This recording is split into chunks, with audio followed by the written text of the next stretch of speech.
цагдаагаас тэр энэ мэдээлэл гарсан байлаа штэ. Одоо сурвалжлагч нар хохирогч хүүхдүүдтэй тэгээд UB драма юу юучлээ тийм бүрэн бүлэг хэдэн мянган хүүхдүүдийн групп байдаг. Тэн дээрээ би нэгэ үе тэнгийн дээрлэг сэтгэл санааны дарамт нь учруулдаг худал мэдээлэл биенийхээ тухайд хараадаг тэгж дээрлэгэлтийн сошиал орчинд бас явж байгаа хохирогч нар бол нэлээд их байхаар даанч бас үе тэнгийнхэн удаас ингээс хүүхдийн сэтгэл зүйтэй холбоотой тэр болго наашаа гарч ир чаддгүйгээд энэ дээр та бүхэн маань ер нь хяналт дээр хийж чадчих. Ямар эсвэл хяналт хийхэд юу хэцүү байна? Яах ёстой гэж бодож байна. Цөмөр одоо яаж тэ засгийн газар хоорондын уялдаа холбоотой хийх ажлыг бол засгийн газар хийх ёстой. Үнэхээр тийм байвал одоо тэр левелдээ ярих ёстой. Улсын хурлаас бодлогын түвшинд уялдуулах төсөв мөнгө юу байдیں۔ Тэрнтэй холбоотой бодлогын шийдлүүд дээр анхаарах ёстой байвал та бүхэн маань нээлттэй бас бидэнд хэлэх ёстой.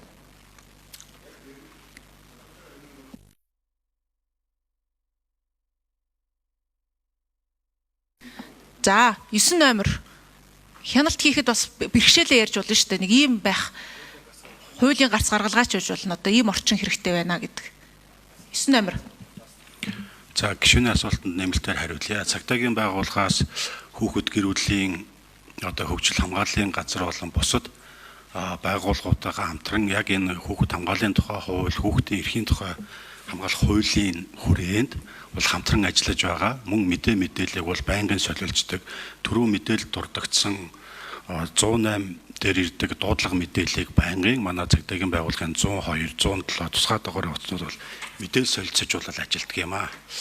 За саяны асуултанд бол дурддагдсан одоо сургуулийн орчинд байгаа хувийн одоо хамт олонны найз нөхдийн цахим хаяг дотоод группүүдээр бол хяналт тавих ажил арга хэмжээ бол тухайн групптэр байгаа хүмүүс хүүхдүүд өөрсдөө зохион байгуулахаас биш энэ өөрөө хүний хувийн мэдээлэл хамгаалах тухай хууль болон маш олон хууль тогтоомжоор бас хориглолт хязгаарлалтууд бол байдгийг бол та бүхэн маань мэдж байгаа.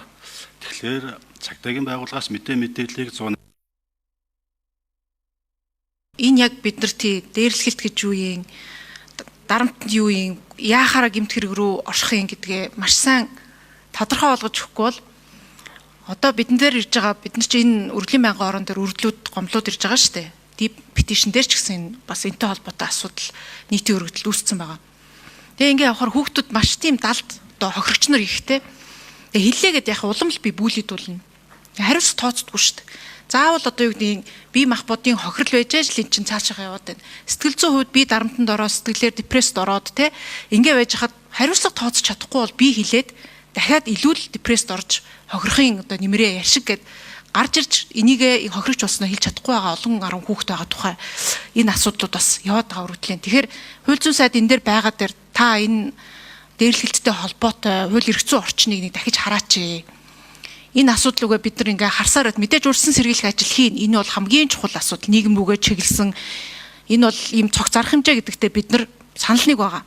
Эдийн засгийн хувьд ч гэсэн, гэр бүлийн хувьд ч гэсэн, хөгжлийн хувьд ч гэсэн хүүхдүүдэд бид нар яаж чөлөө цагаа зөв өнгөрүүлдэг болгох гээд олон юмыг бид нар хийж байгаа. Гэхдээ хамгийн тодорхой болцоо одоо тэгвэл энэ дээр хийдэл гараад байгаа юм байна гэдэг асуудал дээрээ бас хууль зүйн сайд энэ дээр байгаа дээр байнгын орны одоо энэ дээр хилцэж байгаа асуудалтай холбоотой энэ асуудлыг бас хууль зүйн хүрээнд хараад ялгарч одоо ялгамжтай байдлаар үүсгээд хариуцлага тооцох механизм дээр юун дээр алдаа хийдэл гараад байна гэдгийг хараач гэдэг бас хэлмээр байна. Баяр сайхан хүүхэд гэр бүлийн хөгжил хамгааллын ерөнхий газрын дарга нийт хүүхдүүдийн эсрэг үйлдэгдэж байгаа нийт гэмт хэргийн 70.1% нь өөрийнх нь гэрийн орчинд үйлдэгдэт байгаа.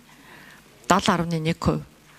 Энд үл хайхрах хүчирхийлэл бол маш том үүрэг гүйцэтгэж байгаа. Түрүүн би хэлсэн нэгдсэн үндэсний байгууллага, Дэлхийн эрүүл мэндийн байгууллагын хийсэн хамгийн сүүлд хүүхдүүдээс авсан судалгаагаар сүүлийн 1 сар намайг юу хийж байгааг миний ээж аав мэдэхгүй байгаа. За миний одоо тэдэн удаа согцсныг миний ээж аав нар мэдэхгүй байгаа. Би тийм тамхи татж байхад намайг анзаарахгүй байгаа. Миний юунд сэтгэл зовж байгааг эцэг эхчүүд ерөөсөө огт сонирхгүй байгаа гэдэг энэ асуудлыг одоо хэлж байгаа. Энэ дээрээс бид нар юу гэж харж байгаа нэхлээр ерөөсөө гэр бүлүүдэд хүүхдээ үл хайхрах хүчирхийлэл давмгаалж байгаа. Жилдээ Монгол улсад гэртээ үл хайхрагдж байгаа. Гэмтэж бэртэж байгаа. Мөн хүчирхийлэгдэж байгаа. Нас барж байгаа хүүхдийн тоо 35 мянгад хүрсэн. Үл хайхрагдж байгаа байдал бол маш том одоо хувийг эзэлж байгаа гэсэн. Нэгдүгээрт, хоёрдугаарт энэ хөгжлийн одоо асуудлыг асууж байна. Хоёр ээлжийн сургуультай байгаа Монгол улсын хувьд бол дугуулан секцэг төдийлөн сайн ажиллуулж чадахгүй байгаа гэж бодож байна. Бид нар дөнгөжл одоо 3 ээлжийн сургуулиасаа гараа явж байгаа. Ялангуяа нийслэлийн сургуулиудын хувьд. Тэгэхээр манай газраас энэ жил энэ хүүхдийн цуслан үүсгэн байгуулагдсан 100 жил юм билээ.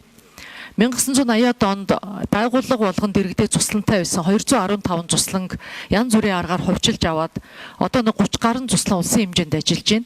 Тэгээ хүүхдийн хөгжлийн асуудлыг бид нар гэр бүл хүүхдийн хөгжил амралтын төв маягаар 4 ээлжээр ажиллуулахаар одоо энэ жил сая хүүхдийн төлөө үндэсний зөвлөл хуралдаж цусланд хамрагдж байгаа хүүхдүүдийн хагас хуусах зардлыг даах, яг цуслангийн үйл ажиллагаа итгэмжтэй явуулж байгаа, доктортой явуулж байгаа цуслангийн газрын төлбөрийг чөлөөлөх гэдэг энэ арга хэмжээнүүдийг бас авахаар ингээд ярилцж байгаа.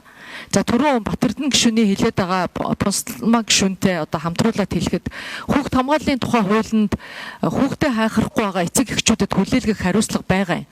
Гэхдээ энэ хуулийн зохицуулалт нь байхгүй байгаа. Нөгөө төгөөр бид нар эцэг яг Америкт одоо байдаг шиг эцэг их байх эрхийн насаад хүүхдээ аваад очио гэхэд хүүхдийг гэр бүлээс нь тусад нь одоо тухтай байлгах тэр хүүхд хамгааллын байр нь дэд бүтцэн манад огт байхгүй байгаа маа.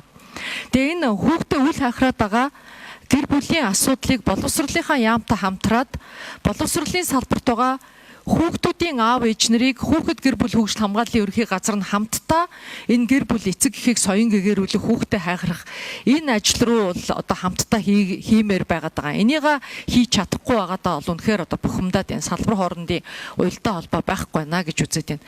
За улсын их хурлын одоо гишүүдээс бүр нэг зүйлийг хүсгээд би дахиад хэлэхэд гэр бүл гэдэг бол нийгмийн анхдагч нэгж гэр бүл амар амгалан байх юм бол нийгэм амар амгалан байна. Гэр бүл зөв байх юм бол Монгол улс зөв байна. Гэтэл гэр бүлийн хөгжлийн тухай хууль байхгүй, гэр бүлийн хөгжлийн бодлого байхгүй.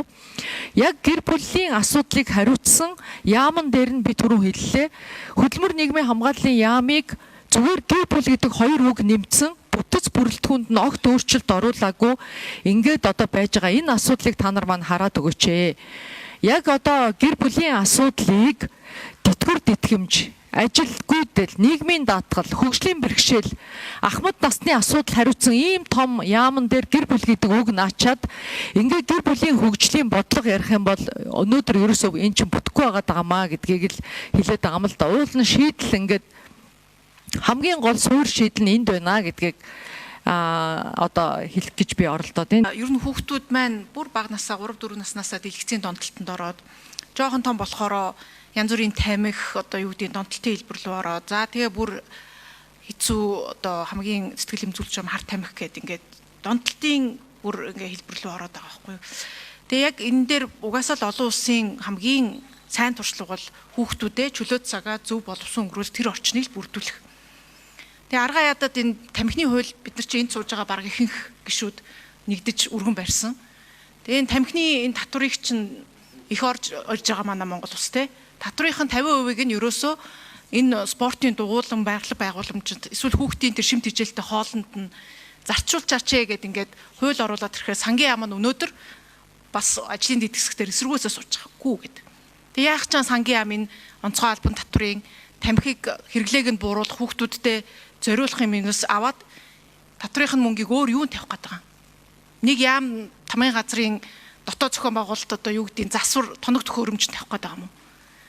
Тэгээ ийм бодлого гаргаад хүүхд рүүгээ чиглэсэн аль талдаа төсөв мөнгөнийхэн талаас ч хийя гэхээр энэ тэндээс яамдууд нь өөрсдийнхөө амбицыг барьж дийлэхгүй ингээд байдаг бол бас зохимжгүй байгаа. Ерөөсөө энэ чөлөөт цагт нь бид нар өнгөрүүлэх тэр туслангийн газар нь байд юм уу? Чөлөөтэй тоглодог тэр урлаг спортын арга хэмжээд нэт ерөөсөө ийшээгээл бид нар орохгүй бол хичнээн гарцаа хойно одоо бид нар халаглаад бас яах вэ тий. Өнөөдөр чухал асуудал дээр бас манай гишүүд шийдвэртээ оролцож ажлын хэсгээс ч гэсэн өөрсдийнхөө хийж байгаа бодлого хөтөлбөрийг тайлбарлаж цаашид улсын хурлын түвшний хэмжээнд юу хэрэгтэй вэ? Уялдаа холбоо, төсөв санхүү, яам гэрүүлийн одоо яам гэдгийн бодлого хүрээнд бид нар яаж харж бодит байдал нийцүүлэх үгээд олон саналуудаа бас хэлж байна. Байнгын орооны даргын хувьд бас их талархаж байна. Энэ асуудал дээр бас боловсролын яам манлайлаад айцаар бус ойлгоцлоор шийдэлцэх нь аян одоо сүлжээ үүсгэж байгаа юм байна. Гол нь энэ маань нөгөө манай төрийн байгууллагуудын уялдаа холбоо гэж нэг үе үе салбарт яригддаг энэ асуудал байгаа. Тэрийг маш сайн холбоотой ажиллах тал дээр та бүхний зүгээс ч гэсэн манай улсын хурлд байнгын хороод өргөдлийн байнгын ороо, хүний хөгжлийн байнгын ороо. За манай гишүүд тэгвэл юун дээр бас анхаарах хэрэгтэй байна гэдгээ саналаа бас хэлж хагаад талархаж чинь өшөө наривчсан саналыг ч гэсэн та бүхэн бас эрүүлж болно шүү гэдгийг хэлмээр байна.